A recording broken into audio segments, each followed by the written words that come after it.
En 1982, el Atlántico Sur fue escenario de un conflicto entre Argentina y Gran Bretaña por las Islas Malvinas, las Georgias del Sur y las Sandwich del Sur. Estas islas, sobre cuya soberanía se había debatido por siglos, se convirtieron en el epicentro de la última batalla convencional del siglo XX y ocuparon la atención del mundo a partir del 2 de abril.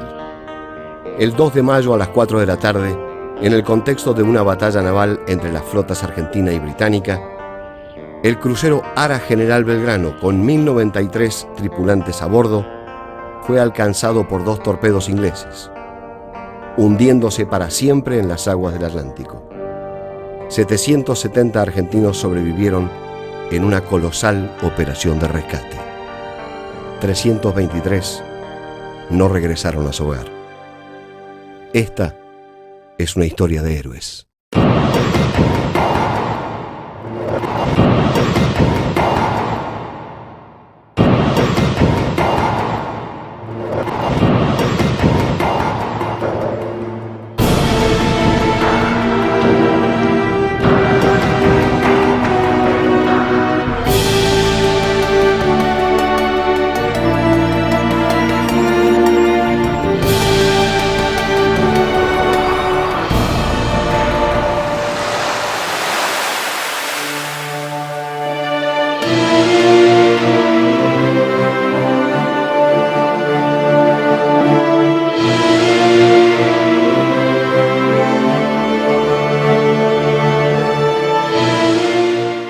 Eran hombres comunes, no elegidos. No era ni del proceso, ni de un gobierno de facto, ni militante. Pega la proa y corta 15 metros de proa. Yo sinceramente pensé que nunca se iba a hundir eso. Era muy grande. Y lo veo al crucero que está yendo a pique. Era un corcho en una barropa. Y yo digo que en ese momento, hasta los ateos, si había alguno, creyó en alguien. Nosotros siempre tuvimos unido. El 9 de mayo para mí es mi nuevo cumpleaños.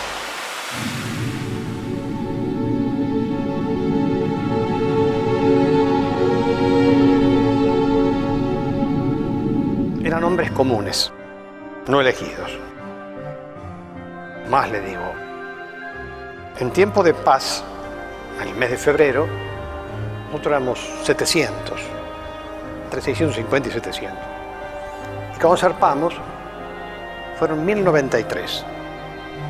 Inclusive embarcamos hasta las lecturas que había que leer en la ceremonia religiosa los días domingos. Embarcaron medicamentos, es decir, no se dejó nada librado al azar. Teníamos que estar listos para dar una respuesta satisfactoria a la contingencia que el destino nos demandara. La motivación tan grande que ellos tenían fue lo que los impulsó a actuar de esa manera y no de otra. La motivación para ellos, para nosotros, en el buque, que era un reducto cerrado, era un pueblo navegando, era la defensa de la patria en el mar. Es tan sencillo como eso. Tan sencillo y tan sagrado como eso.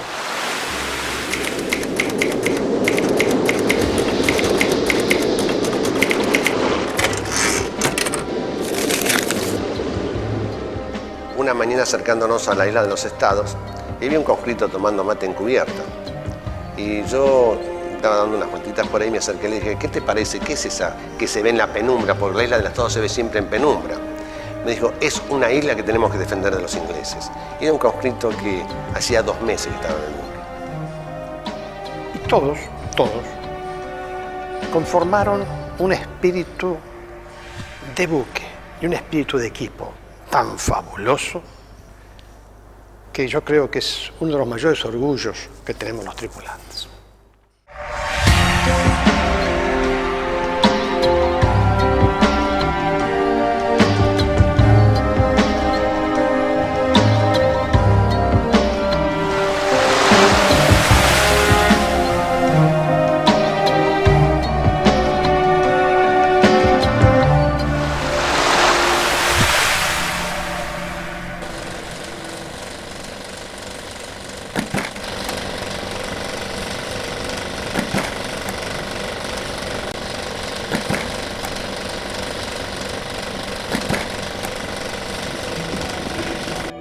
gobernaba el Partido Conservador, con Margaret Thatcher como primer ministro, y estaba posiblemente a punto de perder las elecciones a manos del Partido Laborista. Por otra parte, la política del Reino Unido era de desmantelar la flota de superficie para trocarla en submarinos misilísticos. Yo creo que fue una trampa entonces, en la cuestión de las islas de Georgia, cuando en Great Beacon el gobierno dice que va a echar por la fuerza a unos obreros argentinos que estaban trabajando bajo contrato y con conocimiento de los británicos, y la Argentina mordió el anzuelo. Se podía ver, quizá, solucionar la cuestión por medio de notas diplomáticas. Hubo otros errores de conducción política en alto nivel, a mi juicio. ¿Cuál fue en las Naciones Unidas? La idea, que es no conocer la historia, de que Norteamérica, Estados Unidos, iba a apoyar a sus primos, no iba a apoyar a sus primos británicos, y por una cuestión continental iba a apoyar a América, a Sudamérica, a la Argentina. Eso es olvidar la alianza militar y política de la Primera y de la Segunda Guerra Mundial. Después se especulaba con que quedaban lejos las islas para que los británicos vinieran Es no saber que sí habían ido a la China, a la India, a Estados Unidos, a todas partes del mundo.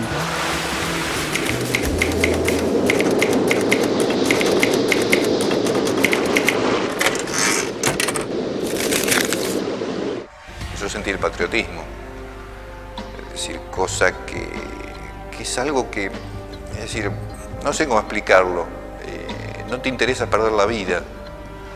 No sé si es por tener 19 años o por decir a mí no me va a pasar, por ser tan chico, o nos hicimos hombre de golpe, ¿no? Es decir, eso nunca lo voy a saber.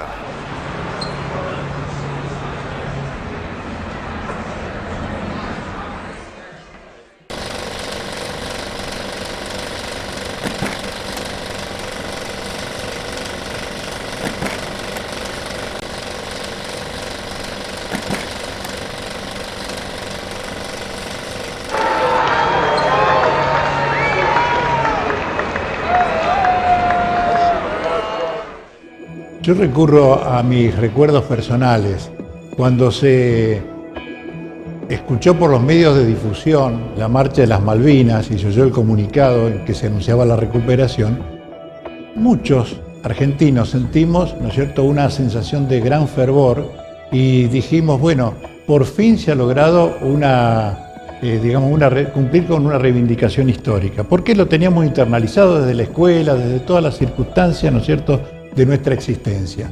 Por eso que en los primeros momentos no se pensó realmente en lo que esto podía traer aparejado, ¿no es cierto?, lo que podía suscitarse a posteriori. Ahora, realmente, a lo largo de toda la guerra de Malvinas, o de una parte de la guerra de Malvinas, la gente actuó con un sentido triunfalista, ¿verdad?, viendo como una especie de pugilato, ¿verdad?, cuántos golpes asignábamos y cuánto nos asignaban, pero no, en realidad, advirtiendo la gravedad de los acontecimientos que estaban sucediendo en las islas.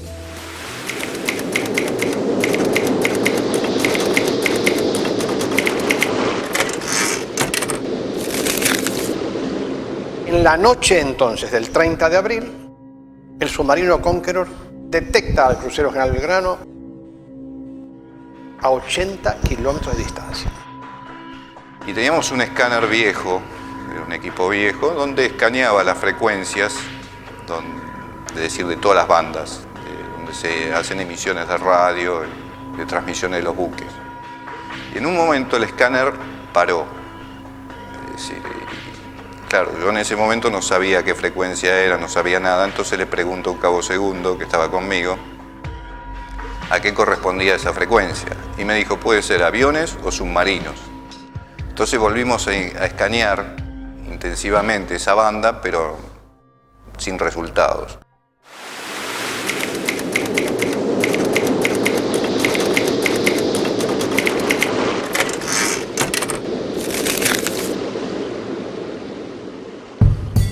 Él me escuchó la noche anterior a 80 kilómetros Yo estoy hablando ahora de 1.600 yardas. Prácticamente se puede decir que no contábamos con defensa antisubmarina. Pero cuando el 1 de mayo a la mañana él mira con su periscopio, él lo ve al crucero que está a 20 metros del Puerto Rosales haciendo combustible. Procede a observarlo y a mantenerse en esa situación. De manera que cuando el grupo de tareas, del cual era su comandante, emprende la ida al este, el submarino Conqueror lo tenía debajo del casco, siguiendo nuestras aguas.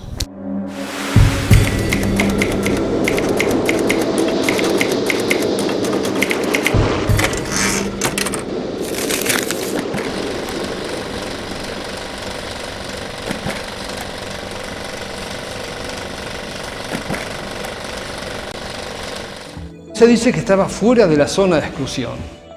Yo soy bastante crítico respecto a esto porque la zona de exclusión la habían marcado los británicos. La podían haber ampliado también cuando tenían ganas. Un buque de guerra del porte del Belgrano, con los cañones de largo alcance que tenía, era un peligro. Si iba al continente, podía dar vuelta. Así que un barco de guerra en un conflicto armado sea hundido por el enemigo, no me parece que sea un hecho muy censurable. Fue la zona de exclusión, que navegaba para el continente. Esos son detalles. Era un barco de guerra en una guerra y hundido por otro barco de guerra.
Yo lo siento abajo de mis pies.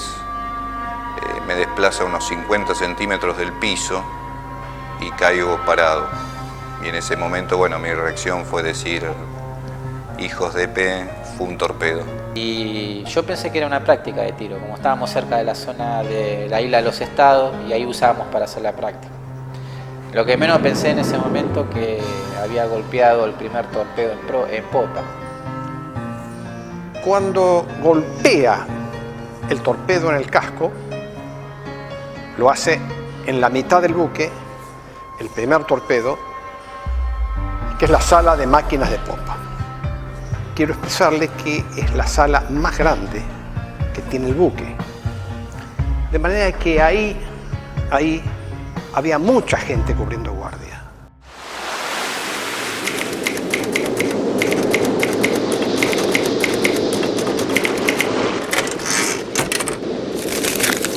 La explosión del primer torpedo, la concusión, el incendio, la explosión en sí hizo que toda la gente que estaba en el compartimento fuera muerta.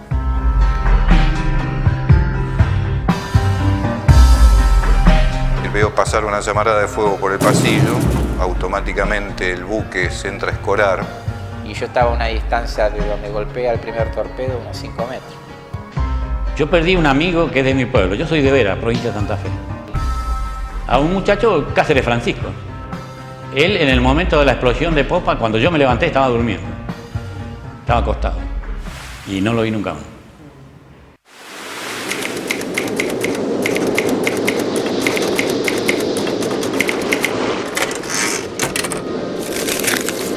veces que uno se pregunta, ¿por qué no me tocó a mí? ¿Y por qué él está durmiendo y no yo? O porque yo tengo que hacer algo en el futuro, o porque mis hijos tienen que hacer algo en el futuro, o porque mis nietos. Siempre va a estar eso, el por qué. Yo creo que con el lanzamiento de los torpedos, Dios sabía a quién tenía que llevar. Venían los torpedos y bajaba una mano. La mano de Dios tomó a los hijos, al fruto que necesitaba para el reino del cielo, y se los llevó a los 3:23, y acá estamos lo que te estamos contando en la historia.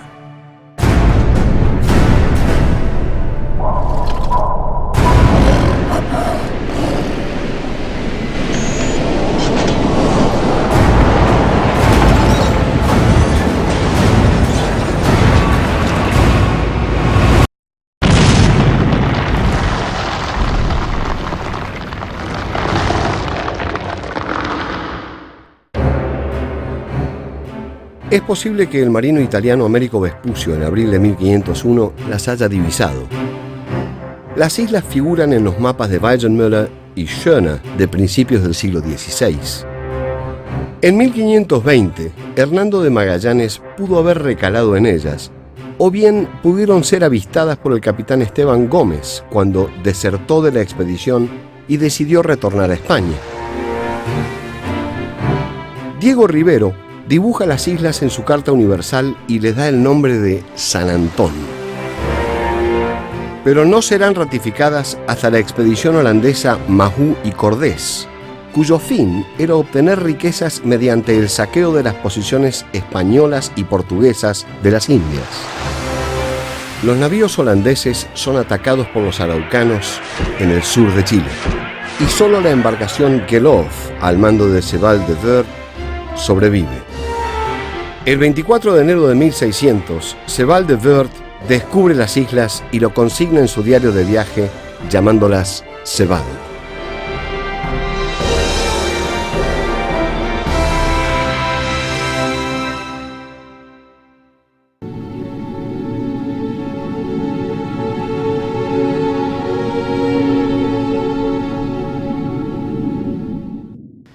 Y yo en realidad tenía que ir a almorzar. No fui a almorzar porque estaba muy cansado, así como tenía mucho frío. Y me tenía que levantar a las 4 para tomar, porque continuaba. Ahí se continúa. Entonces yo me voy a mi sollado, que teníamos nosotros un sollado. Estaba abajo de todo, en popa, que era el sollado de cabo principal. Y yo me anoto, en los buques siempre hay uno de guardia que se llama cabo vigilancia. Anda caminando, entonces le digo, anotame, despertame a las 4 menos cuarto. Bueno, me vine a despertar, conscripto, a las 4 menos 5 de la tarde, para que vaya a cubrir la guardia. Entonces me despierta y me dice, bueno, levántate que yo me quedo acá durmiendo, vos andá a cubrir la guardia. Entonces le digo, no, acompáñame que te invito a tomar una Coca-Cola. Bueno, una gaseosa, mejor digamos. No, yo me quedo durmiendo, me dice.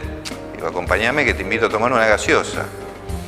Cosa rara, conscripto, es decir, nunca teníamos un peso en el bolsillo, y yo tenía un verde, que eran 5 pesos, no sé qué. Y le insistí, y bueno, hasta que accedió y me acompañó. Él me despierta a mí, menos cuarto. Yo estaba vestido, me faltaba el zapato nomás a mí, pero yo tenía la ropa puesta. Entonces agarro yo el salvavidas, que era normal, y una manta que siempre teníamos. Y empiezo a subir escalera, pasar cubierta, y me voy subiendo. Cuando uno llegaba más o menos a la parte de popa, yendo más a proa, había un lugar que se llamaba, le decíamos nosotros que era la Fuente de Soda. Ahí había una cantina, en la cual había 2 cantineros que fallecieron. Cuando vamos a la cantina se encontraba cerrada, que esto habrá sido 4 menos 3 minutos. Entonces vuelvo a mirar por la puerta del taller y veía el candado puesto en la cantina. Entonces le digo, mira, la cantina está cerrada, que yo te la invito después, la gaseosa, porque tengo que ir a cubrir la guardia. Ya van a ser las 4, tengo que ir a cubrir la guardia. Entonces, al costado así de la mampara había unas mesadas de hierro, que eran para sentarse. Ahí eran ducha y baño. Entonces yo agarro, dejo la manta y el salvavidas ahí, y me voy a hacer lo que tenía que hacer. Bueno. Entonces él se quedó ahí en el taller voy a agarrar mis salvavidas y el casco para ir a cubrir la guardia, y ahí fue donde se siente el torpedo abajo que explota. En ese momento cesa toda comunicación, toda energía. Las cubiertas bajas están totalmente oscuras, con petróleo, con vapor. Cuando estoy haciendo eso, se produce la primera explosión. Se levanta todo el baño para arriba, me lleno de petróleo y se comienza a incendiar. Yo lo que miraba era, me pegué a la mampara, yo así, mirando para arriba, y veía los cables en esos buques estaban a la vista, se los veía. Yo veía que se quemaban los cables, sentía unos gritos, no sabía dónde estaba. Yo me quedé quietito, me puse en la mampara y me quedé quietito. Estaba esperando nomás qué es lo que pasaba. En realidad ahí arriba se apagó las luces, había un gran humo, un humo negro espeso. La primera explosión que digamos, penetra en la sala de máquinas de popa, se confina dentro del buque, dentro del costado, posiblemente por las corazas que tenía a la altura de la línea de flotación, y comienza a acceder hacia arriba.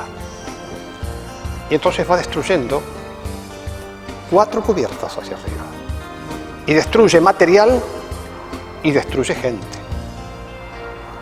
Material y hombres. Y así llega la concusión hasta el comedor de tropa.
En el comedor había gente que estaba tomando la merienda.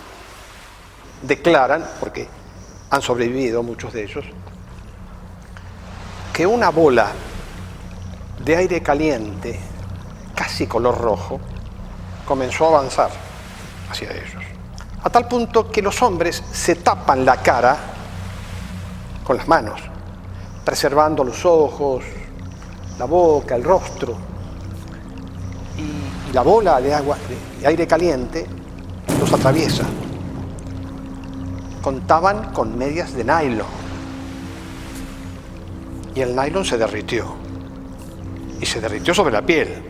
Veo que alguien está saliendo del sollado quemado y le pido en ese momento a otro colimba, Chaparro, que me ayude a llevarlo hasta donde estuviéramos nosotros. Le pregunté quién era, me dijo que era el cabo principal Comunicaciones Escobar, Adrián Escobar. Y te digo que estaba totalmente reconocible porque él era una persona así media rubiona, viste, ojos claros, y verlo totalmente quemado, todo lo que tenía puesto pegado a la piel, viste, era una cosa impresionante. Y vos lo veías atrás, era una persona normal, vos lo veías caminando y lo veías normal porque lo agarra la onda expansiva en uno de los sollados de frente, y lo que único que hace es atinar la cara a cubrirse un poco, pero igual no dio tiempo porque parte de la cara le quemó. Y cuando llegó al puente, el jefe de defensa, que ya por supuesto estaba en conocimiento del torpedeamiento, me expresa, señor, en este momento acaba de caer la columna de agua del segundo torpedo que pegó en la proa. El segundo torpedo pega en la proa y corta 15 metros de proa. Lo corta como si fuera un pan de manteca. Y esa proa se va al agua, desaparece. El buque queda 15 metros más corto.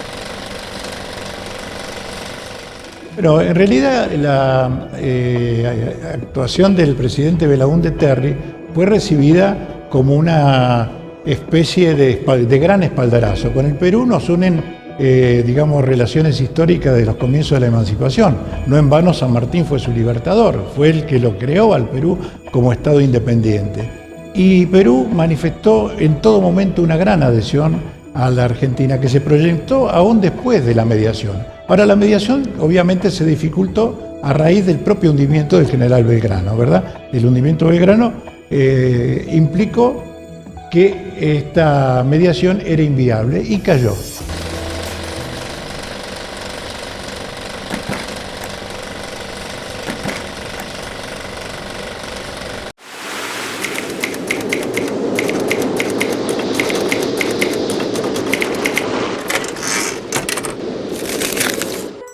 Ellos eran los dueños de la cantina, eran dos civiles, y ahí se vendían cigarrillos, fósforos, dentífricos, caramelos, etcétera, etcétera. Cosas que se hacían al bienestar de la gente. Porque él era un hombre que no tenía, pero trabajaba hasta los domingos. Decía, me necesitan allá, quieren tomar algo frío o quieren servirse un sándwich. Pero como eran civiles, no tenían por qué venir con nosotros. Entonces, los llamamos, les expresamos a los dos, uno casado, otro soltero, que bueno, el buque ahora va a hacer tal cosa, de manera que no vengan con nosotros. Ustedes se pueden quedar en tierra y se van a quedar en tierra. Tenemos dos cabos principales que le van a tomar por un inventario, todas las cosas de la cantina y demás. Y bueno, y le pedí que se quedara, pero no, él me dijo, mira, si yo por cobardía desembarco después de 17 años de estar embarcado, a él sí, lo querían mandar a un cabo principal. Cuando le dijimos eso, los dos, por unanimidad, comentaron y nos dijeron, señor, no nos desembarquen. No nos desembarquen porque nosotros somos tripulantes del crucero, así como ustedes. Hace 8 años que estamos a bordo. Llévennos con ustedes. Bueno, salto en los días, llegó el momento del abandono, 2 de mayo, y uno de los hermanos está en cubierta, imbuido en su condición de tripulante del buque. Está en cubierta, en su puesto de abandono, y no lo ve a su hermano. Viene el mayor de los Ávila a preguntarnos por el hermano, es decir, a ver si habíamos visto al hermano, que era uno de los cantineros. Yo le respondí que no, mismo el suboficial que estaba conmigo tampoco, y él se fue a buscar a su hermano. Bajar a cubiertas bajas en ese momento era tremendo, era ir a la muerte prácticamente. Pero él no atendió razones, él no quiso que le torcieran la idea de ir a buscar a su hermano. Esa fue la última vez que yo lo vi, ¿no? Y a un principio estuve renegada con él y resentida porque digo, ¿cómo no pensar en nosotros? Pero después con el correr del tiempo me fui dando cuenta que yo también lo hubiese hecho por un hermano. Los dos hermanos Ávila son 2 de los 323 héroes del crucero Granadero.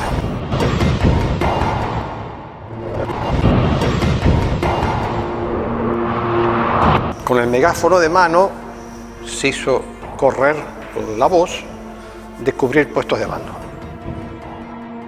Ese cubrimiento de puestos de abandono no significaba que el hombre se iba a tirar al agua, sino que fuera a cubrir abandono en los puestos que ya en tantos zafarranchos o prácticas que se habían hecho conocía de memoria.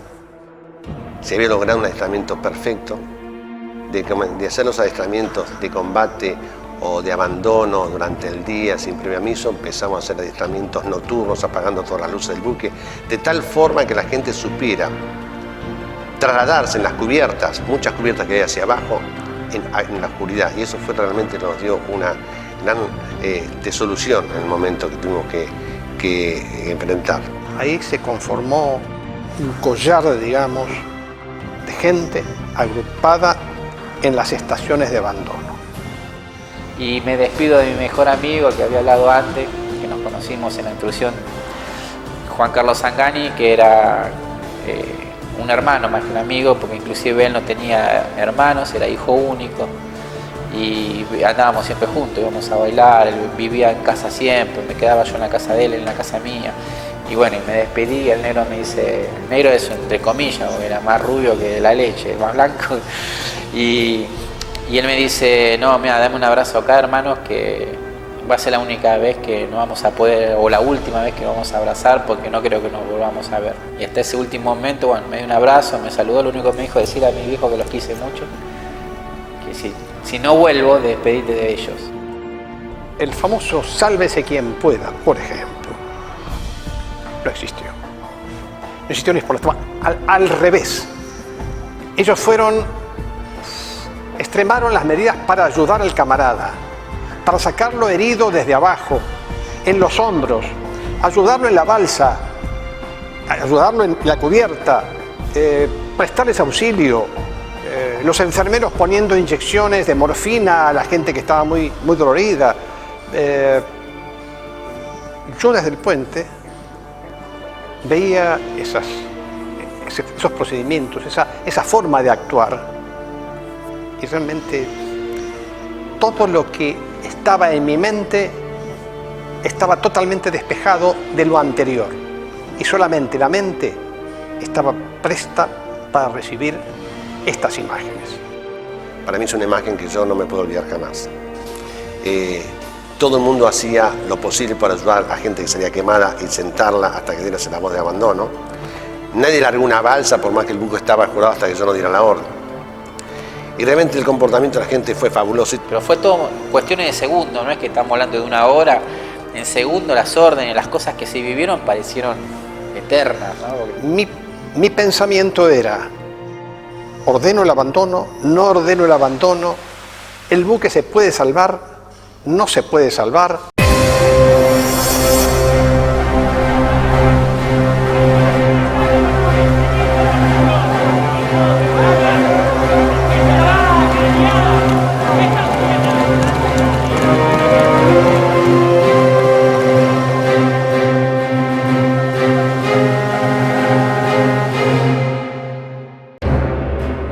Durante el siglo XVII y parte del XVIII, los geógrafos respetan la denominación de las islas proclamada por el marino holandés Sebald de Weert y creen que el descubrimiento es correctamente atribuido. Muchos años después del descubrimiento de Weert, en enero de 1690, el inglés John Strachan, a bordo del navío Welfare, cruza el estrecho que separa las dos islas mayores y le da el nombre de Falkland Sound, en memoria de Lord Falkland, quien era su protector.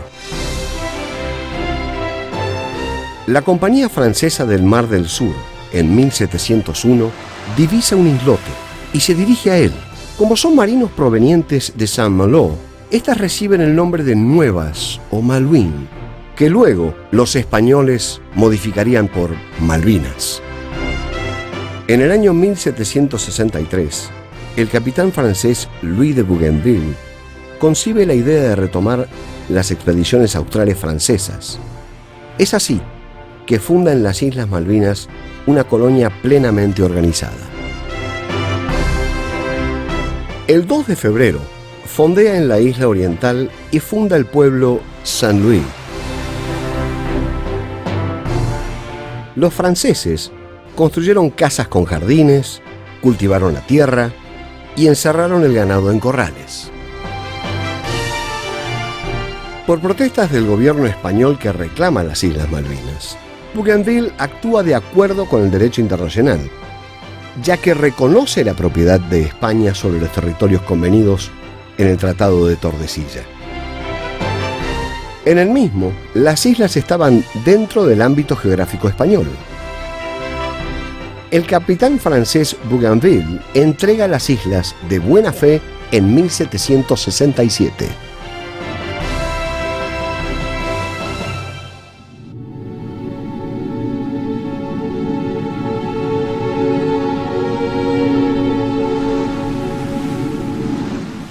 Yo sinceramente pensé que nunca se iba a hundir eso. Era muy grande, era un buque muy grande. Por más como estaba así averiado, yo digo, no, esto no se hunde. Yo pensaba que incluso, por la forma en que estaba inclinándose el buque, podía llegar a dar la vuelta a campana y llevarse al fondo a los 1093 tripulantes. Por otro lado, pensaba que decirle al hombre que abandone el buque y pase a una embarcación de 4 o 5 metros de largo,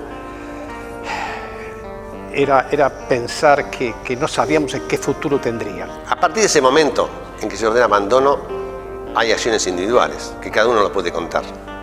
Es decir, yo a usted le cuento, por ejemplo, lo que he visto, que afortunadamente yo estaba en un puesto, en estos casos, un puesto, yo creo que no hay dinero para pagarlo, para ver la actuación de los hombres en situaciones tan graves como esta. El buque no tenía salvación por la forma en cómo se había metido en el agua, cómo estaba inclinado. Evidentemente, no podía demorar más la orden de abandono. Es ahí que le transmito a mi segundo comandante, que estaba más abajo, abandonar el buque. Es la orden más trágica, más tremenda que un comandante puede dar.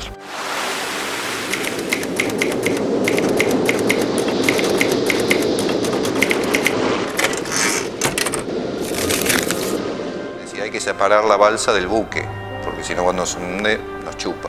Entonces tratábamos con las manos, remando con las manos, pero algo imposible porque el viento nos pegaba al buque. Entonces la balsa se va desplazando hacia el lado de proa, pegada al buque, y en un momento se monta en la parte donde le faltaba la proa. Eran rotas por las chapas que se habían desflorado de la proa, y como el buque se iba para atrás y un día rompía las balsas y la gente caía al agua. El ruidito, se pinchó la balsa. Entonces los 2 o 3 que estaban conmigo arriba de la balsa dice, abandone la balsa. Cuando me giro, no había nadie arriba de la balsa. La balsa se entra a desinflar y yo iba caminando por adentro de la balsa levantando el techo con las manos. Claro que te ibas moviendo así, levantabas el techo con las manos. Cuando me voy a tirar a la otra balsa se había alejado como unos 3 o 4 metros, porque ahí yo no sé qué pasó, si fue que cambió el viento o qué, las separó las balsas del buque. Entonces cuando yo me voy a tirar, la balsa no estaba. Tuve que nadar como 3 o 4 metros hasta la otra balsa. El agua a 0 grados de temperatura, una sensación térmica de 10 grados bajo cero. No, aparte vestido, con borseguí, con pantalón, es decir, y el salvavidas, ¿no? Obviamente, porque si no, no estaría acá. Me agarro de los cabitos que tiene la balsa y digo, súbanme porque no puedo respirar. Es decir, el frío era tan intenso que aspiraba y no podía exhalar.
ese momento, en medio de la oscuridad, es cuando siento una voz detrás mío que pega un grito. Pega un grito de «Vamos, señor comandante». Que no la reconocí la cara, tenía la capucha, tenía la parca colocada encima. Y entonces le ordeno, le grito que se tire al agua, porque era la orden que él tenía que cumplir, abandonar el buque. Y él me contesta algo que realmente, pasado el tiempo, sigo pensando, ¿no?, sobre ese tema. No, señor comandante, si usted no se tira, yo tampoco.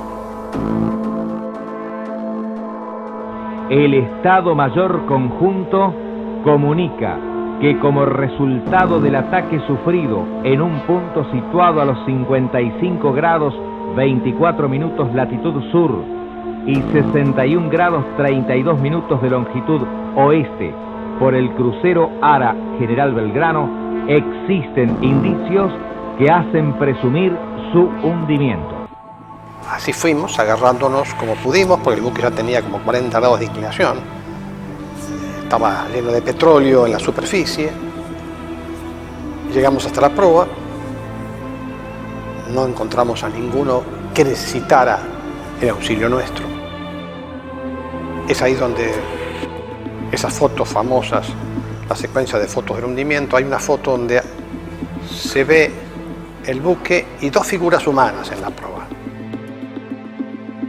Esas dos figuras humanas son el suboficial Barrio Nuevo y el comandante.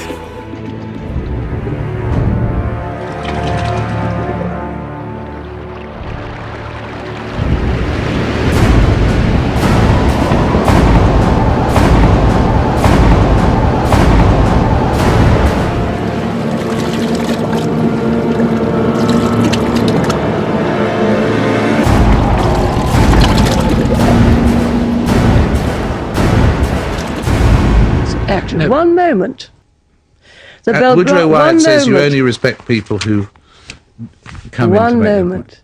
Yes. That ship was a danger to our boys. That's why that ship was sunk.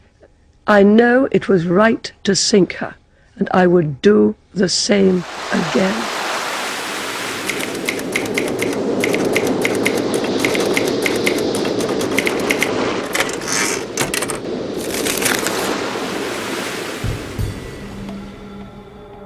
Un hombre de la balsa me comenta, señor comandante, el buque se está hundiendo. Es ahí donde me asomo por la ventanita que tenía la balsa y lo veo al crucero que se está yendo a pique. No quise ver porque se me hundía parte mía, es decir, era mi casa. En ese momento no analizamos nada del peligro que estábamos, sino que nos quedamos mirando que se nos iba a nuestra casa, ¿no? Se iba a lo nuestro. Y lo miramos. Salió una bocanada de aire con agua caliente, con humo, ¿no es cierto? Y desapareció. Estamos hablando de más de 20.000 toneladas que se están yendo en un mar. Lógicamente, todo alrededor forma un vacío y chupa todo lo que sea tras él. Bueno, yo acabo de confesarle que no chupó ninguna balsa. El buque se acostó tan tranquilo y tan despacio que no ni remolinearon nadie. Es que al hundirse fue tan noble como lo fue toda su vida. Inaugurado el 12 de marzo de 1938, fue bautizado por la Armada norteamericana como USS Phoenix. A fines de ese mismo año, en su primera navegación por la costa atlántica de América del Sur, tomó puerto en la ciudad de Buenos Aires. En diciembre de 1941, durante la Segunda Guerra Mundial, aviones japoneses atacaron la base norteamericana de Pearl Harbor. El crucero salió indemne de este ataque, abriendo fuego sobre los aviones japoneses y navegó fuera de la bahía entre los poderosos acorazados envueltos en llamas. De ahí en más, llevaría el mote de El Afortunado. El 12 de abril de 1951 se realizó la afirmación del pabellón argentino en la base naval de Filadelfia.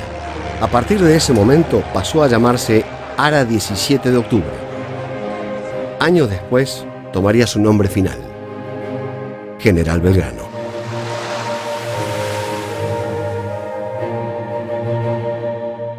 Fue el primer buque argentino que lanzó misiles e indudablemente fue el poder artillero más importante de la Armada.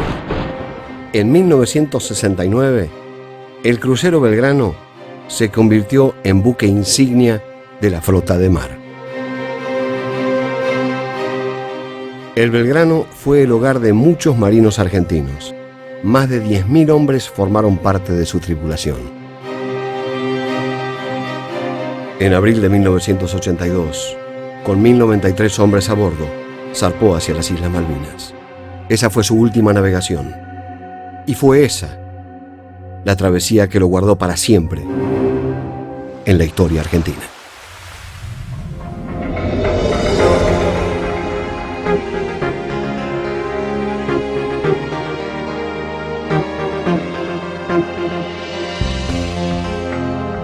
El temporal que teníamos realmente no se puede pensar en otra cosa que rezar, porque evidentemente fue una cosa que yo nunca había visto un temporal semejante, ¿no? Era un corcho en un lavarropa, pero no un lavarropa de los de ahora, que giren, no, de los otros, flu, flu, flu, flu, flu, flu. Algo...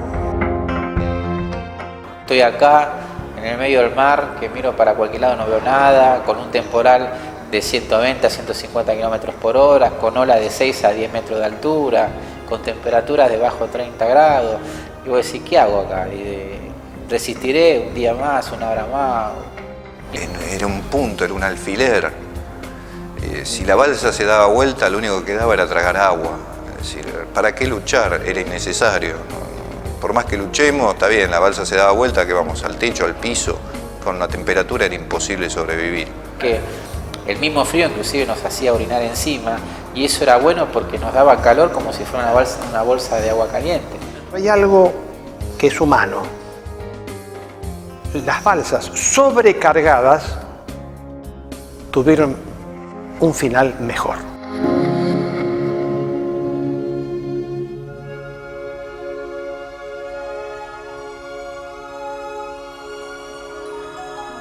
Las balsas subcargadas con 2 y 3 tripulantes amanecieron congelados cuando se acercó el buque de rescate a rescatarlo. Ahí vale el que habla, vale el que se lleva por delante a los demás y los contiene. Decirle, no, vos haces tal cosa, vos haces lo otro. Bueno, vamos a comer a tal hora, vamos a esperar, todo anda bien. Siempre dando ánimo, ¿no es cierto? Mantener el espíritu de buque, como le decía el capitán, en la misma balsa era importante. Que no decayera ninguno porque pudiéramos estar todos en cadena, volver a deprimirnos o un montón de cosas. Ahí en la balsa lo que predominó fue la fe. Fue el mejor alimento que tuvimos. Teníamos que recurrir a lo que recurrimos siempre cuando estamos así o peor, ¿no? Que es a Dios, ¿no es cierto? A un ser superior nuestro. Alguien que nos dé ánimo, alguien que nos explique, porque no tiene explicación. Y sí, todo el mundo pensó en un ser superior, porque evidentemente mientras usted está en combate, mientras usted está en superficie, usted tiene la inteligencia de hacer lo que más sabe. Cuando usted está en su capacidad, en su mente, en su fuerza, en su físico, cuando usted está en la balsa, no puede hacer más nada. Cerrar la balsa para que no entre frío y esperar que alguien, que es mucho más grande que usted, lo salve o conduzca a su salvamento. Por eso, para nosotros, para todo el mundo, la fe fue el alimento más grande que tuvimos. Y yo digo que en ese momento, hasta los ateos, si había alguno, creyó en alguien.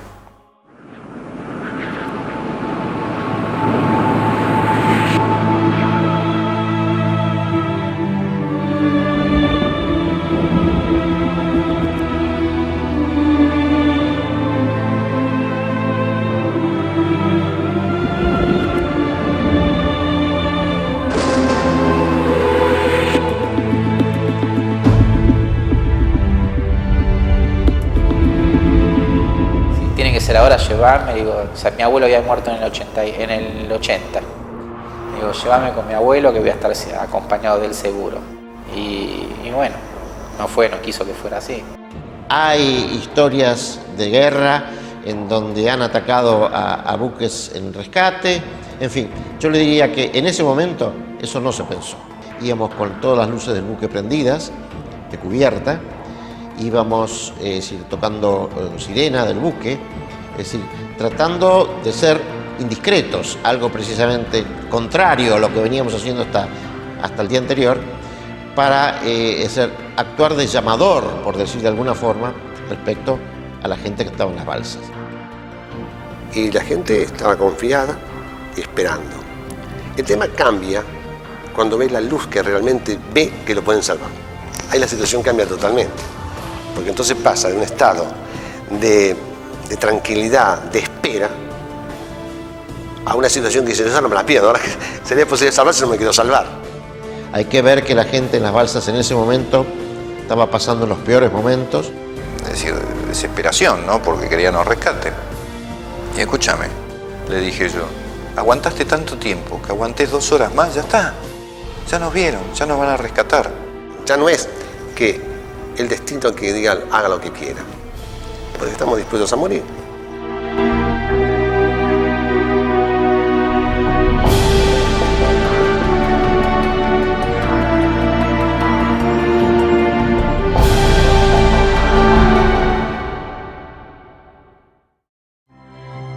En 1765, el marino inglés John Byron desembarca en la isla Saunders y nombra al fondeadero Puerto Egmont.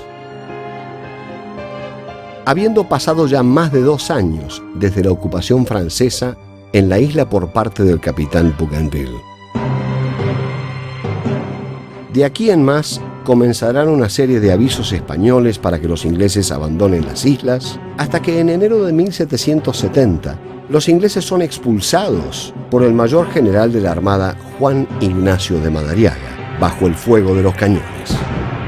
Inglaterra presenta una protesta ante el rey Carlos III, y para evitar la guerra, se firma un tratado, permitiéndoles a los ingleses Puerto Egmont, pero no se discute la soberanía. Finalmente, en 1774, se produce la total evacuación inglesa de Puerto Egmont, y España ejerce sin interrupción todos los actos inherentes a su soberanía sobre el archipiélago. El 6 de noviembre de 1820 se iza la bandera argentina por primera vez en las islas. El comandante argentino en las islas, Luis Bernet, ordena la detención de 3 navíos norteamericanos que pescaban en las islas por extralimitar las normativas vigentes. Este suceso provocó un gran pleito. Inglaterra tomó provecho de esta situación y envió a la corbeta Clio con tropas militares, invadiendo las islas y enarbolando la bandera inglesa el 2 de enero de 1833. Desde entonces, la Argentina reclama su derecho soberano.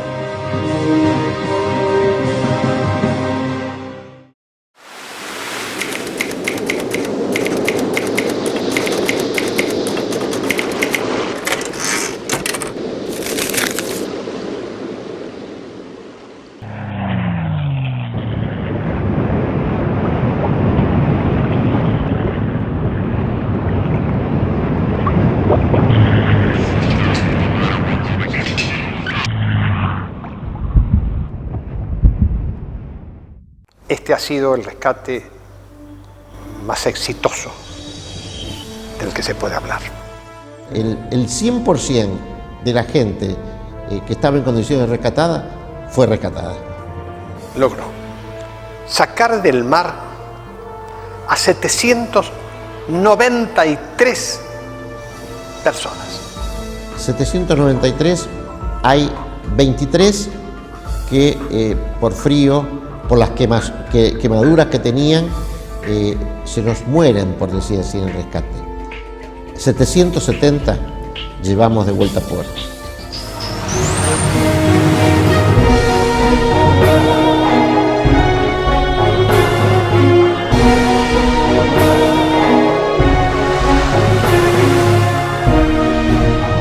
Porque vos pensás pensar, maquinario, salgo del hundimiento y voy a otro barco, a ver si lo hunden a este también, ¿viste? Hay un montón de cosas que se te cruzan en la cabeza.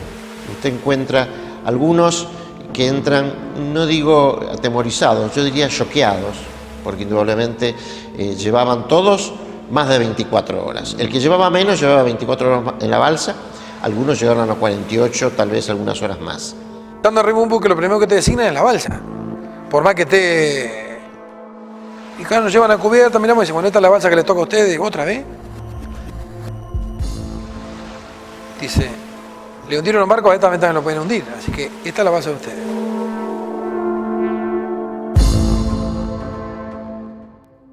Suena la alarma antisubmarina del Piedrabuena.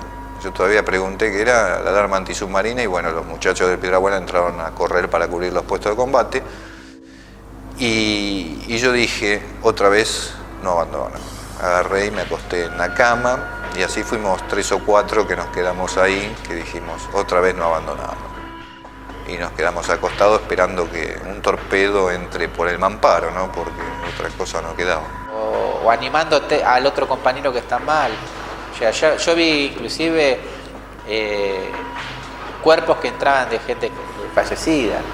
Y eso si vos agarrás a uno medio bajoneado, lo ves y te agarra, aparte de tristeza, cierto bajón que te deprime de por medio. Y hoy lo que me queda a mí es un dejo de reconocimiento, así sobre todos esos, el esfuerzo que hicieron todos esos 770 hombres, vuelvo a repetir, discúlpeme, para que sus 770 camaradas pudieran volver con su familia.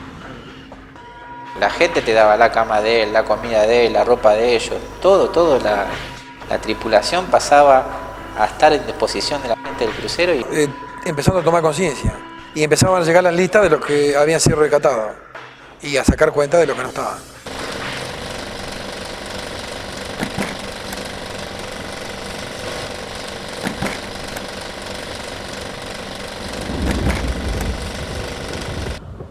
Ahí empezó la verdadera odisea. La balsa y el hundimiento es violento, el temor, pero la pérdida, lo que perder un ser querido en el momento es durísimo, la ausencia. Bajo las cubiertas bajas y ahí en los hollados veo gente tirada en la mesa, en el suelo, como podía, comiendo algo caliente, tomando mate, etcétera, etcétera. Y en ese momento, entre los gritos de la gente que decía viva esto, viva lo otro, viva la patria, etcétera, viva el Belgrano, viene alguien y me comenta, mire señor, en ese momento está viniendo para verlo a usted, quien estuvo con usted en los últimos momentos antes de hundirse el crucero, el subicial Barrio Nuevo. En ese momento vino a Barrio Nuevo, entró el sollado, estaba caído, tan caído como yo, pero nos alcanzó nuestra fuerza para darnos un abrazo.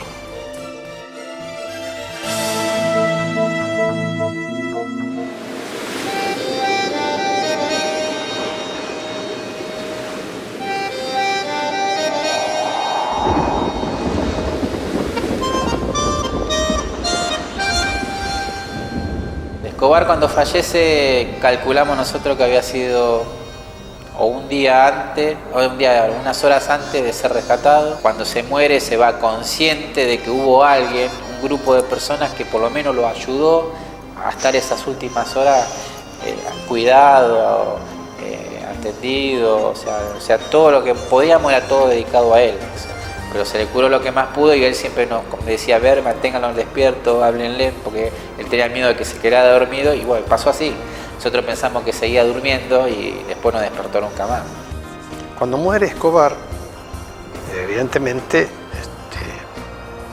la solución para eso, ya que no podía prestar ningún servicio más, era lanzarlo al agua. Lanzarlo al agua, a la tumba de los marinos, los que mueren. Cuando dijeron qué vamos a hacer con el cuerpo de Escobar ahora, que está muerto, que venga con nosotros también. Él vino con nosotros y vuelve con nosotros, sea cuando sea, la hora, el día, lo que sea. Y hoy en día Escobar está sepultado en el continente. Y hoy por hoy la familia tiene donde dejar una flor. Puerto de Ushuaia.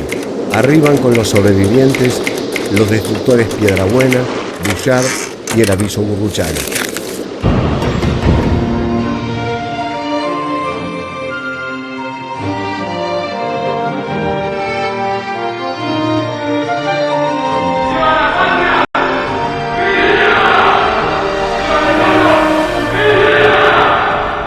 Muchos querían seguir navegando y defendiendo a la patria.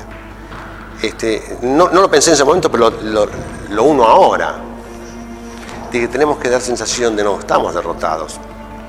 Y no estábamos derrotados. Entonces los hice formar. Le dije, vamos a dar 3 vivas por el Belgrano. Y surge esa foto que recorrió el mundo. Que es un hecho que yo no pensaba recorrer el mundo, ni mucho menos, sino quería darle sensación a los familiares, al público que nos estaba viendo ahí, que no estamos derrotados los hombres del Belgrano. Es decir, mi mente estaba en el océano, en Malvinas, los muchachos que estaban peleando, y estos estaban acá y decían, no puede ser. Y acá como si nada, es decir, como si hubiera sido un partido de fútbol la guerra.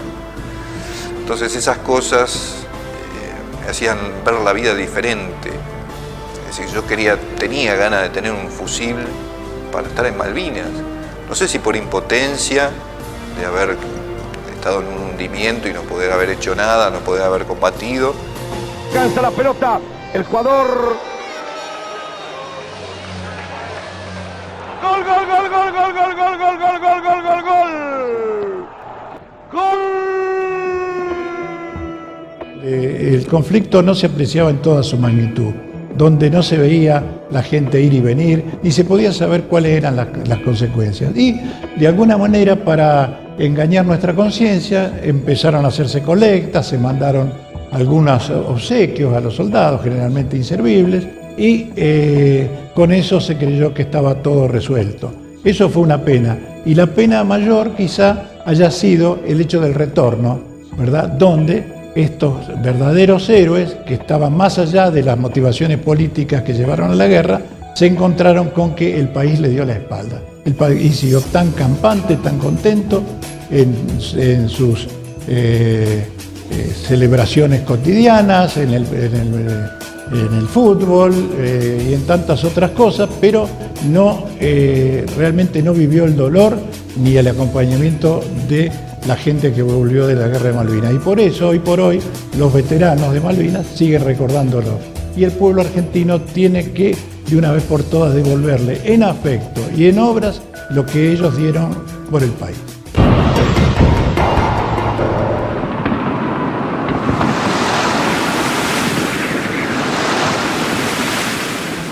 Hay aspectos políticos, económicos y también sociales que hay que rescatar. Todo esto nos permite comprender el mundo en que vivimos y la realidad que debemos afrontar. En el crucero murieron muchos hombres, pero no fueron los únicos. En la gesta de Malvinas, en la guerra, hubo hombres de la Fuerza Aérea y del Ejército que combatieron con el mismo ideal y con la misma fuerza. Nosotros ahora rescatamos el crucero porque en el crucero, durante la guerra, fue el lugar donde murieron más personas. Pero es cierto que es un hecho más de la guerra y no el único hecho. Creo que hay que empezar a reflexionar sobre cada uno para armar hacia el futuro una historia que nos permita reconstruirlo bien y que nos permita mirar el pasado con optimismo y que nos permita entonces, sí, de verdad, enfrentar el futuro como se debe enfrentar. La persona que estaba a bordo del crucero Belgrano no era ni del proceso, ni de un gobierno de facto, ni militante, era uno más como los que estaban ahí a bordo en un salón que le tocó ir a defender a la patria, pero no como dice, vamos a defender a la patria, no. Porque estaba en ese momento, ese lugar, como le tocó al granadero Márquez como a Sargento Cabral. Estaba en el tiempo y lugar, dice, equivocado no sé, me tocó. Yo no estaba en la tribuna, estaba dentro de la cancha y me tocó jugar el partido. De una tribuna lo ve, nos volvió a referir, el otro dice, no, cobró bien. El de aquel lado, partido apático, y el de este lado dice, si no fuera por el penal que no cobró y no hubo penal. Los de afuera la miraban de todas maneras. A mí me tocó jugar el partido. Por eso no opino si estuvo bien o estuvo mal. Rescato las 323 muertes de mis compañeros como valederas. No que fueron, que me gustó que murieran, no. En ese momento, del hundimiento, eran válidas, porque moríamos por una causa, porque nosotros queríamos ir. Escuchábamos que caían en Puerto Argentino, en Zapper, que hubo combates, y queríamos ir. ¿Estás loco esto? No sé qué pasaba, pero queríamos ir. Yo creo que cada día que pasa la gente va cambiando. Es decir, antes nos marginaban, decían, vos sos un loquito de la guerra, vos sos el chico de la guerra. Es decir, y no éramos chicos, íbamos a dar nuestra vida por la patria. Es decir, estamos dispuestos a todo, era lo que teníamos que hacer.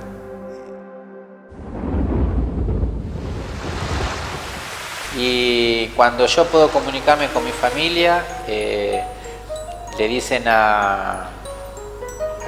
me dicen a mí que mis viejos estaban viniendo en camino y yo me estaba yendo para allá. Y alcancé a ver esa noche, en medio de la oscuridad, de los faros que estaban iluminando la zona, un auto negro. Y abrirse la puerta y bajar una persona. Y, claro, correr hacia mí. Cuando empezó a correr me di cuenta, era mi esposa. Y le digo, estoy yendo para allá, para Buenos Aires. Me atiende mi abuela y dice, no, tus padres fueron para allá a buscarte. Dice que en el camino nos cruzamos. Y a mí me recibe mi abuela y familiares y amigos, gente. Aparte llegué de noche, una cosa así, después me fui para mi abuela. En ese momento, al abrazarla, me di cuenta que yo también tenía familia. En Carcarañá hay una familia de apellido Pacinato. Y Pacinato perdió un hijo, jovencito, era marinero, había salido de la escuela. Y él nos invita a la casa. Pero había que cumplir una última misión con nuestros hombres, porque a los muertos en las balsas nosotros no los arrojamos al agua, como dice la doctrina, sino los mantuvimos. Y llegamos con unos cuantos muertos. Y esos muertos fueron velados en la capilla de la parroquia Estela Maris de Puerto Belgrano. Evidentemente, esa noche teníamos que ir a presentar nuestro pésame a los familiares. Y ese era otro combate. Y ahí me entero que este señor Pacinato, de los años que había ido, había recorrido toda la Argentina buscando el hijo. Entonces el padre quería que nosotros le digamos si pone esperanza en el hijo o no.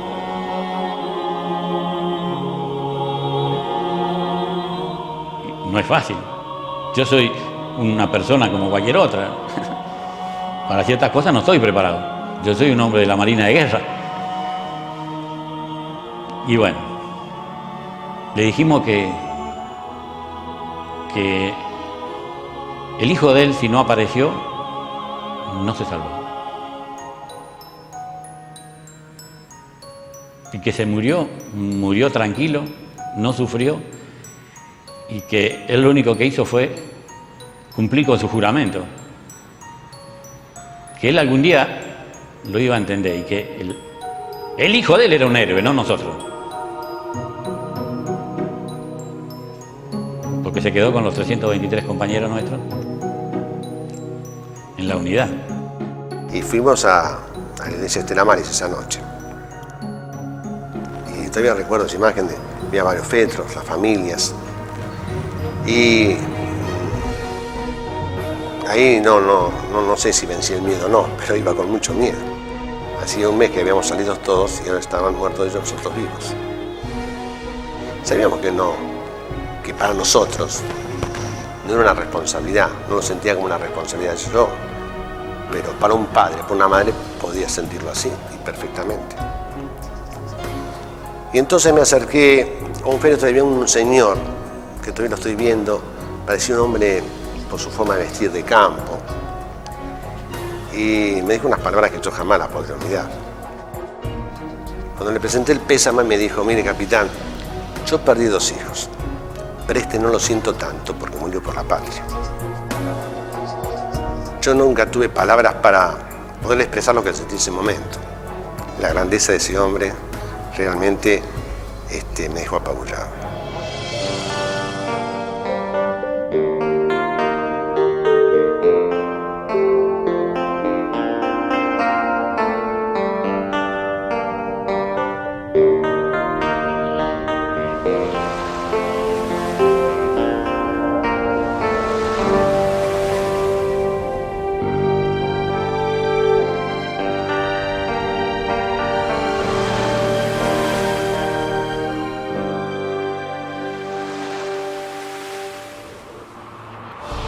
Ya han pasado 25 años y cuando usted está con ellos, habla con ellos, se da cuenta que el espíritu que tenía hace 25 años a bordo del crucero aún se mantiene. Nosotros siempre estuvimos unidos. Era una gran familia. Ese es el crucero que yo me recuerdo. Y a veces se extraña. Yo creo que los verdaderos héroes son los que quedaron en Malvinas, por supuesto, o en algún motivo de la guerra, tanto aeronáutica como al ejército, y por supuesto todo lo de nuestra armada, ¿no? Uniéndolo lo del crucero Belgrano en particular. Creo que hay que recordarlo más que nada, no con tristeza, con cariño, con alegría, con una cosa así que... tratar de mantenerlo a través del tiempo, ¿no es cierto? A través de las circunstancias que a veces no se dan, ¿no es cierto? Pero siempre con cariño, con fervor, ¿no es cierto? Y los verdaderos héroes, sigo sosteniendo, son los que dieron su vida. Me reúno con ellos, tenemos nuestras reuniones de camaradería todos los años, y cuando nos vemos nos abrazamos, hablamos de nuestras cosas, no con un lamento permanente, sino con la emoción y el orgullo de haber pertenecido a la votación. Hay tumbas de héroes que no pueden ser visitadas. Se encuentran en las profundidades de los océanos, en lejanas islas de piedra o en campos de batalla sin nombre. Solo se puede llegar a ellos a través de la memoria.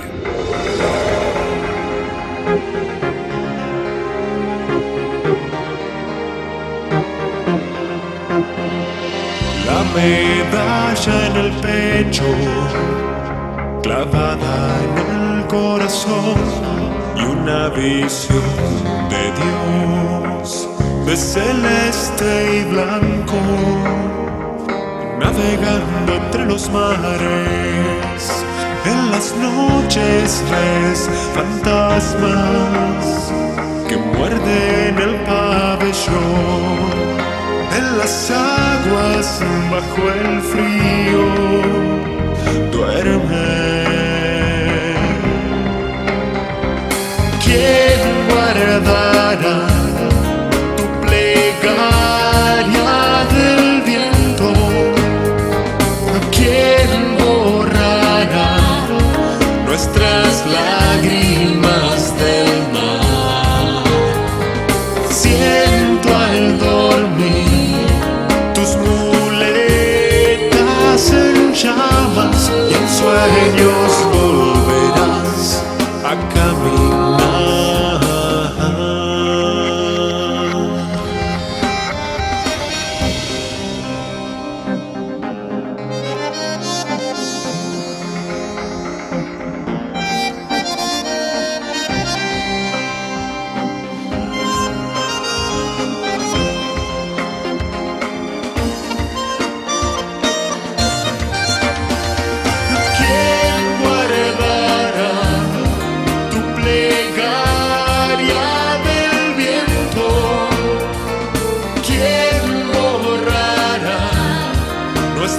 Lágrimas del mar.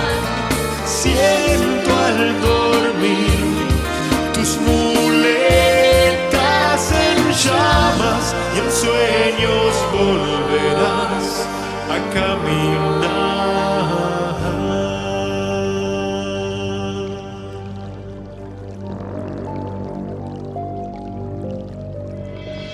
¿Quién guardará tu plegaria del viento? ¿Quién borrará nuestras lágrimas del mar? Siento al dormir tus muletas en llamas y en sueños volverás a caminar. Y en sueños volverás